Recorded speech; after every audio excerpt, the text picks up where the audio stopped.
What is up, gentles and lady mans? So, today, okay, I almost forgot what we were doing today, but I remember.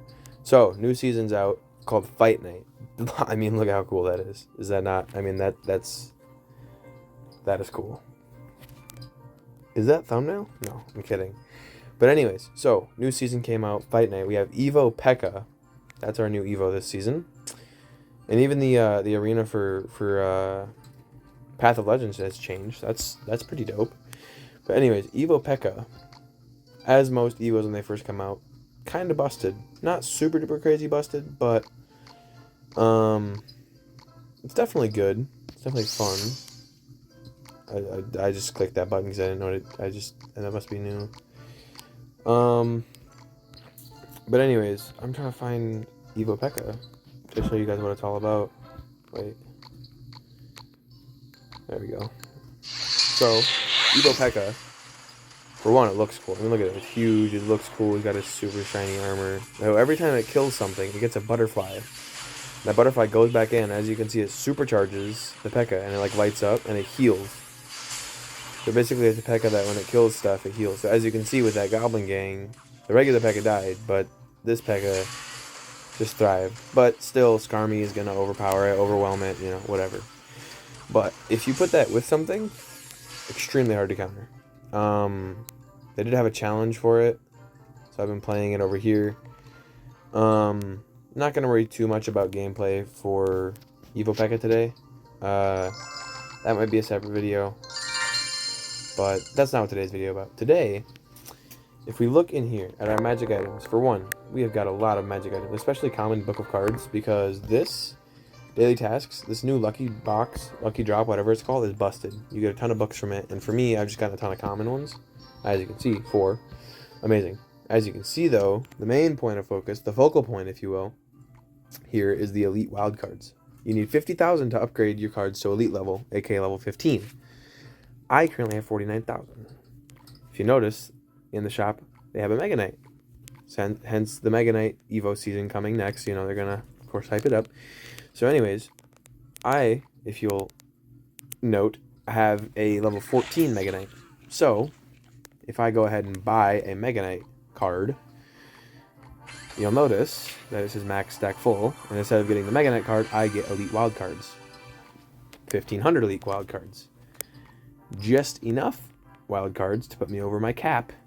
Not cap, but to put me over what I need to get a new elite card. That's right.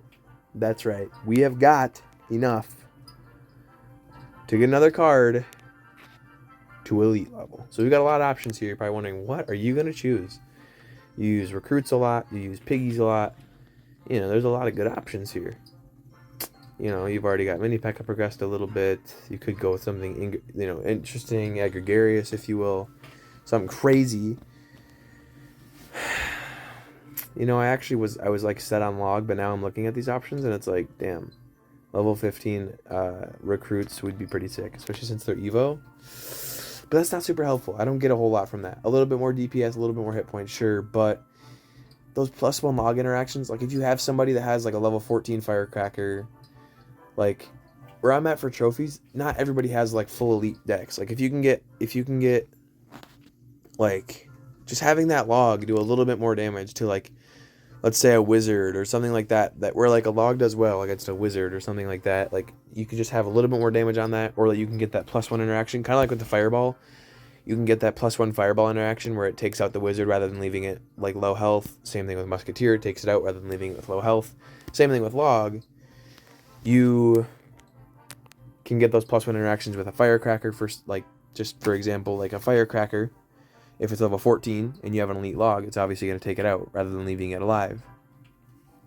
It's just good value. Like, having that +1 is helpful for that, and for there's a couple other cards like Bomber. If you have a +1, obviously it's going to help. You know, and just getting that extra little bit of damage from log to, like, damage things out. I think I have to go with it. Here we go. Second elite card. We've got Fireball elite level, and now we're going to have log. So both of our spells in our main deck are now elite. So we have now got an elite level log. Not quite yet. Upgrade is free, as you'll see. And there it is. Elite level log. Isn't it beautiful? Here we go. So now, isn't that pretty? Oh, and we're level 50 now. Sweet. Oh, that's a beautiful sight to see. Elite, elite, elite. Just lovely. So, got a level up chest here. That's pretty exciting, I guess. Some more elite level cards. Or elite wild cards. Not elite level cards, I wish. They were dishing those out for free. That'd be nice. Next level, I start getting evolution shards. That's pretty exciting. Anyways, you're probably wondering, well, you know, elite level's cool, but like it's level capped anyway. Ha. That's where you'd be wrong, my friend. We're going to switch on over, and we are going to push some ladder. As you'll notice, I got very close one time, up to about, I think it was 7430. Got so close to boot camp, and then I tilted back down, as you can see. And here we are at 7263. But I now have two elite cards. And I think with 2 elite cards, an Evo card, and every other card being level 14, other than the Fisherman, we don't talk about him. I think we're ready to make that push. We're skillful. We're great. We're feeling good. It's 9/12 on Sunday night. And speaking of Sunday night, you know what? We're gonna have a little segue here, just for a second, to talk about NFL. I'm a big NFL fan. Love NFL. Huge Vikings fan. I am one of the biggest Vikings fan you'll ever meet. I love the Vikings. And then my second team, kind of my side team, whatever you want to call it, I like the Panthers too. I don't know why. When I was a kid, I liked the colors, and now I'm stuck with them. They suck. I know. Whatever. The Vikings, great game today. Looked crazy good. Brian Flores is a defensive genius. That defense looked great. Sam Darnold has looked, I mean, I've been saying this forever. I said that he was going to be really good this year, better than people thought. And he turned out just stellar. So, anyways. But I'm also doing fantasy. And I got to just show you this real quick. I'll be back in like 2 shakes of a lamb's tail. So, here we have the person I'm up against. Chris Mathis's Kildas. Inside joke, whatever. I've got King Henry on my team, so you know my team's name rightfully so is King Henry's Kingdom. So, right here, this is the scores that we have. The person I was playing had Isaiah Pacheco and Justin Tucker on Thursday Night Football. He also had Jaden Reed. If you're into fantasy, you'll know that Jaden Reed had 33 fantasy points. Things were looking a little bit dire. As you can see, my odds to win are 38%. So I was feeling a little bit sad going into this game. But I still had 9 players left. He still had 7. There was still plenty of hope to be had. So we progress throughout the day. The games have started now. We are into the 4th quarter. And things are looking dire, to say the least. I have a 20% win rate. And this isn't even the lowest it got. It got down to a 14% chance of winning at one point. As you can see, Chris Mathis over here, he is chilling big time. 80% win chance. I mean, he's sitting pretty. But we still have 2 people left. That's very important. Think about that. Notice it. So, on my team, I have Anthony Richardson at the helm, slinging the rock. We've got Derrick Henry and Joe Mixon at running back. Wide receiver spots, we've got Tyreek Hill and Mike Evans. My tight end is Trey McBride. My flex positions are Calvin Ridley and George Pickens. My kicker is Evan McPherson, and this week I was rocking with the Bucs defense. My bench players aren't too important, but I have Hawkinson on the IR, so once he comes back, he'll be nasty. And then we've also got Javonte Williams running back for Denver, and then we've got Jerry Jeudy and I don't know, a couple other wide receivers just chilling down there in the depth chart. Like I said, not super duper important, but I do have some depth. Curtis Samuel is also on the bench. Like I said, a couple of guys down there, none of them too important. Hawkinson's on the IR though, so he's important to note for now. But anyway, not important for this week. So anyways, it got down to 14% chance of winning. Things were looking not good. My projected points, as you can see, 115. My opponent, dang near 140. Things were looking not good. So, here we go. This is where things... It was really weird. I was sitting in my grandmother's living room watching football with my family, and the stars just started aligning. I know it sounds silly, it sounds corny, it sounds stupid, but like seriously, it literally felt like just like randomly Like it just felt like the scene in The Amazing Spider-Man. If you watch Spider-Man, you get this.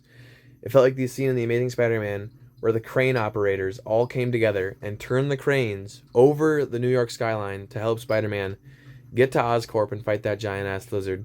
That's literally what it felt like, because slowly things started falling into place where this comeback started to seem more and more and more likely. So as you can see, this is the bar that indicates who's more likely to win. As you can see, I'm heavily, it's not looking good. But as you can see, here's the feed of all the fantasy points coming through. Joe Mixon, 8-yard run. Joe Mixon, 10-yard run. So he's racking up some points. Then all of a sudden, bang, Tyreek Hill. It was only a matter of time till this guy exploded. I mean, Tyreek's going to have 25, anywhere from 20 to 30 fantasy points a week, no matter how they come. He was sitting at like 12, so I knew he was going to just blow up. Pause on that. But Tyreek, 80-yard touchdown catch and run for a touchdown. 15 fantasy points off that. Then, like 2 seconds later, first and goal up Indianapolis 3. Joe Mixon gets the ball. 3 yards, give me that. So, touchdown, a big touchdown might I add, and then another touchdown. So things are looking a little bit better. Then, a little bit later, as you'll notice. I mean, it is literally, these are all within like a couple minutes of each other. Then, Anthony Richardson completing a little pass, working his way down the field into Indianapolis territory. Or not into Indianapolis territory. He's on his own half of the field, but he's working his way down the field. He gets to about midfield. 54-yard touchdown pass. So there's 6 more points. So they're really starting to pile up now. As you can see, Joe Mixon and Tyreek Hill both heating up. Joe Mixon, 21 carries for 120 yards and a touchdown. 2 catches for 8 yards. Tyreek, now he's up to 109 yards after his 80-yard bomb and a touchdown. So he's sitting pretty for fantasy. As you can see, Jaden Reed, wow, that's a lot of points. That really hurt me. But things are looking up. Anthony Richardson went from 10, now he's up to 16. Things are looking good. Joe Mixon's still getting yards on the ground. Odds have shot up from 14 to 45. Things are looking better. Projected has gone from 115 to 133. Things are looking like, whoa, I might actually have a chance, which is insane.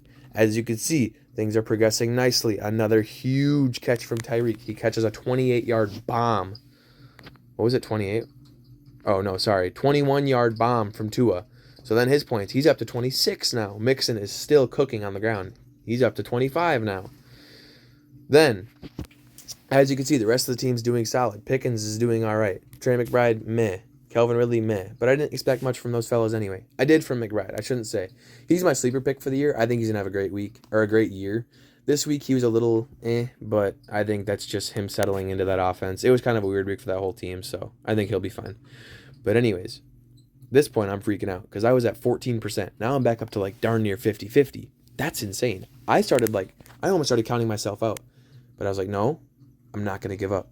I've got hope, and I'm glad I kept it. Here we see Anthony Richardson stacking up those points. He's in the red zone again. He's at the Houston 1, 3rd and 1.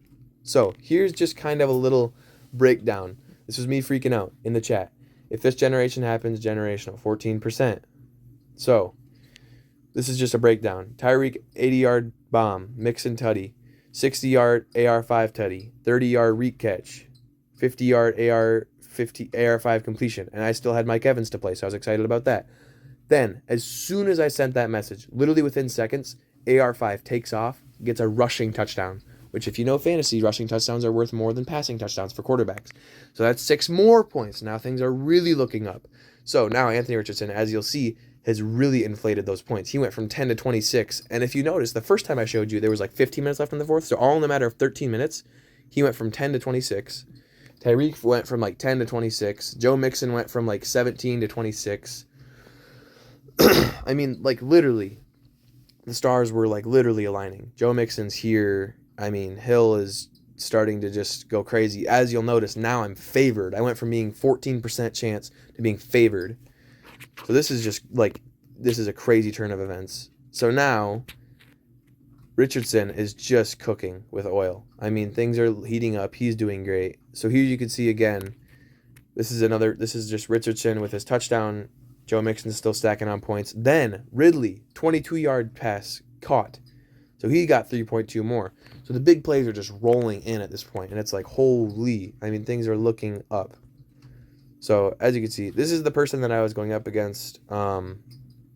Understandable feeling. But yeah, no, it's definitely a little bit crazy. Definitely a little bit crazy. So now my odds went from 14, now they're up to 63 because Joe Mixon is still continuing to cook. And it's insane. It's insane. So then we've got the late slate of the games. They start up. So then we've got the late slate of the games. He's got Dak. He's starting up. You know, I had a feeling that Dak wasn't going to be as crazy. He's projected like 16. I just had a feeling he wasn't going to get that. But now we're up to 79% because my defense was the Bucks. So obviously I got some points from that. So you'll notice my score is a little higher. So my projected points obviously went up because the Bucks defense was giving me 10 right off the bat. And Dak is, coming out, whatever. He was doing okay. And then as soon as the game starts, Mayfield to Mike Evans, starting off hot. Mike Evans, 13-yard catch. Next play, 24-yard catch. So he's racking up points already. So things are really looking up now. Dak's doing all right, but Evans is just cooking. And now we're up to 140 points, and we have a 75% win chance compared to our 14. So, yeah, things are looking really good. Now, Mike Evans, absolute touchdown machine. I mean, this guy, last year, had him on my fantasy team, carried me to the chip. I won my fantasy league last year. I'm currently in 3 leagues. I'm in a 32-man, which is just hectic. It's, redraft, regular, PPR.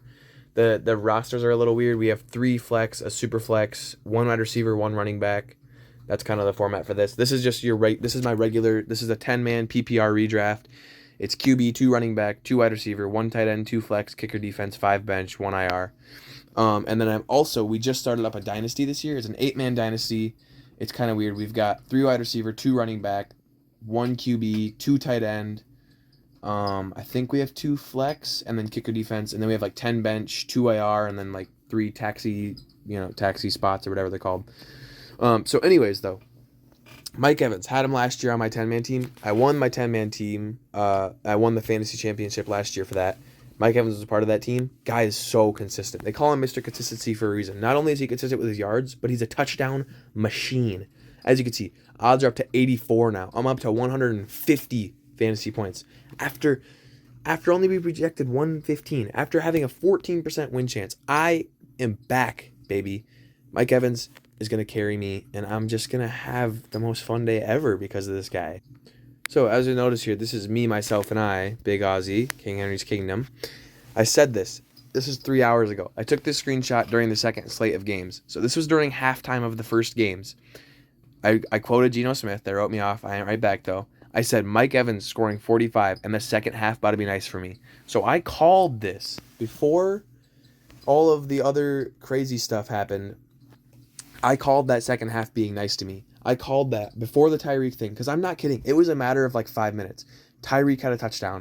Then Mixon had a touchdown. Then AR5 threw a big old touchdown in the air. Then he ran a touchdown in. Then he had a big completion. Then Kelvin Ridley caught a big ball. I mean, things were just going insane. And I was like, I called it. I didn't give up. I called it. It was crazy.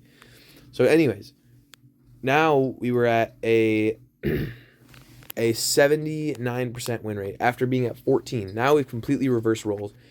The person I'm up against they've deleted their team name and their profile picture, so they've pretty much given up. They did the same thing last year, this person, and it's like a funny thing they do every year. But week 1 is crazy to be like throwing the towel in, but that was really funny. But like it's insane. I went from 14 to 70, and as you can see, going into the half, Mike Evans, 16 going into the half. Buddy was cooking. And here is the dagger, my friends. So, person I'm up against has Puka playing right now. Well, I'll get to that in a second. But, so, I had nobody left. This was my last person playing, was Mike Evans. There is 4 minutes left in the fourth. Less than 4 minutes. The Buccaneers are up 36-14. At the time, before this touchdown that I'm about to talk about, they were up like 30-14. So they were up by a lot. This touchdown didn't mean much. Baker drops back, throws it up in the air. Mike Evans, snag. So Mike Evans gets a last-second touchdown. And I was sitting there watching my TV going, the Bucs are in the red zone. I wonder if Mike Evans will score a touchdown again because he seems to be like the red zone guy. I mean, he has been for years. Baker loves throwing him in the red zone, and I wouldn't be surprised to get him another one here. That'd be awesome. It'd really put the nail in the coffin. So, as you can see, Mike Evans, I have him nicknamed as the GOAT because he is. Last second, snags a tutty.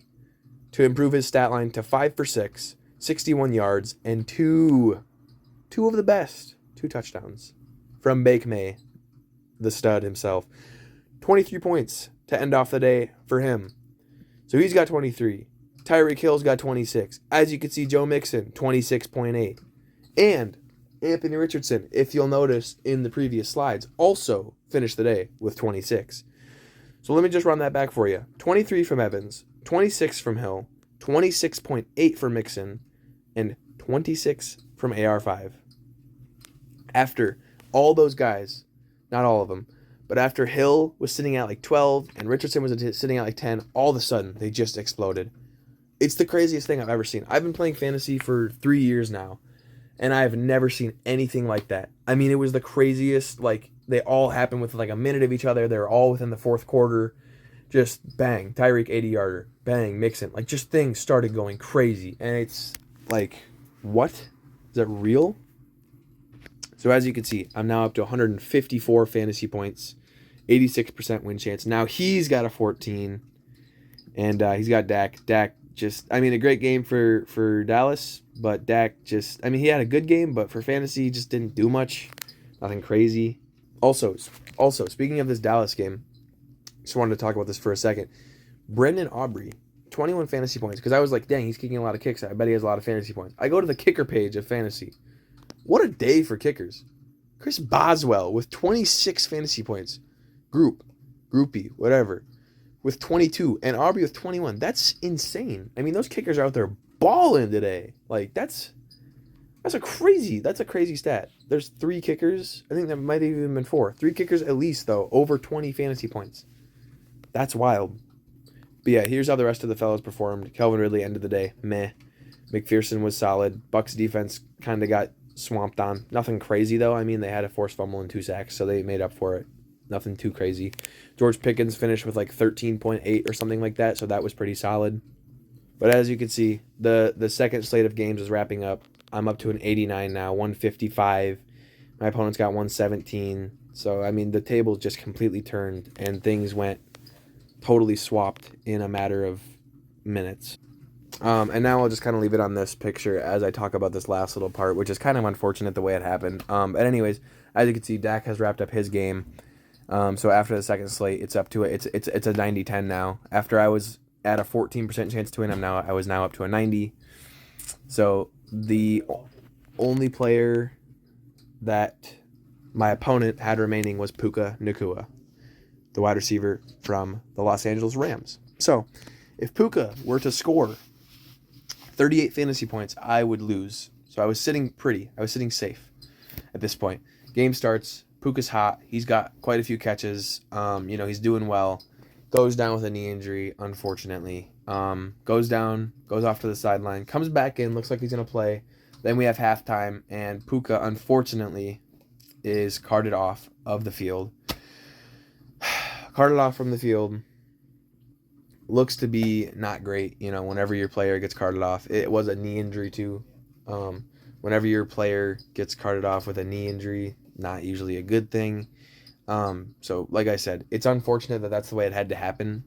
I would much rather he just play it out and I just beat him regularly rather than having it be done early because his player goes down with an injury. And I'd also just like to say that I got nothing but respect for this league mate. So we've been doing this league this is our 3rd year. So the first year, me and this guy played in the championship, and last year I went to the championship again. He ended up in the semifinals and got knocked off right before the championship. So I've had 2 championship appearances. He's had 1. He won the first year. I won last year. So we're both, like the kings of the league, But we've got nothing but respect for each other. And it just sucks to see him lose a guy like Puka for his squad. Like I said, not the way I wanted to win, but that wouldn't have really mattered anyway. But still, kind of sucks for that. But it was crazy. I've never seen anything like that. I had 14%.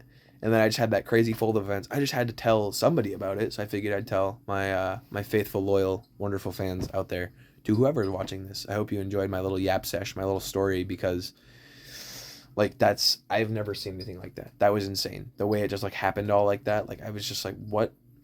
That's insane. But yeah, like I said, anyways, nothing but respect for this league mate, and I wish him all the best for the rest of the season. And maybe I'll keep y'all posted, and I'll talk a little bit of NFL in each episode because I do love the NFL. It's a big part of my life. Like, I'm a huge NFL fan. It is literally like the best part of the year. It's the best time of the year. Like, having week 1, this first NFL Sunday, you best believe that I got up, went to church this morning because it's Sunday. I'm a Christian man. Praise the Lord. And I came home at 11 from church, and I sat my butt on a comfy couch from 12 p.m. to now. I'm filming this video. It is currently 9:35. I would be watching Sunday Night Football, but it kind of got not interesting. I saw the big J-Mo touchdown bomb from Goff. That game, the Rams are just totally like out of it. And I figured I'd film a little video anyways, because I was playing Clash, and I was like, you know what? Let's give the fans something. But anyways, yeah, it was crazy. I've never heard of anything like that happening, so I had to share it. But anyways, so I'm going to make this a 2-part video because it's already at like 26, just because I showed you the elite thing. I talked about Pekka Evo, and now I totally yapped about my fantasy team for this long. So I'm going to make this a 2-part video. I'm going to upload this part, and then the next part will be coming either tonight or the next day, whenever I get it out. But yeah, I just had to tell somebody about this crazy comeback. And now I have an elite level log. So you best believe I'm pushing ladder tonight. So be on the lookout for that video. Thank y'all for watching. Thanks you for listening to me yap. Leave some comments if you like me talking about the NFL. If you want me to make episodes where I just talk about NFL stuff, I could do that too. I'm also on a podcast with some of my buddies. It's called L Name Podcast. We're on Spotify, YouTube. Look around for us. If you want to hear me talk about more sports, I'm on there with 2 of my buddies. We talk about sports and all that good stuff. While I'm giving shout outs, go check out another channel. It's BALCCC or Belk. It's my brother. He posts lifting content. It's good stuff. So if you're here at this point in the video, which I don't know if you are, my impressions are usually not this good. I doubt anyone's actually watching to the end, but if you are, I love you. You're the best. But yeah, go check those people out because they're my homies, my bros. So if you like my videos, go show them some love and appreciation. But yeah, hope you enjoyed the Yap Sesh, and be looking for the ladder video because we're making it to 7,500. I don't care what it takes. We're doing it.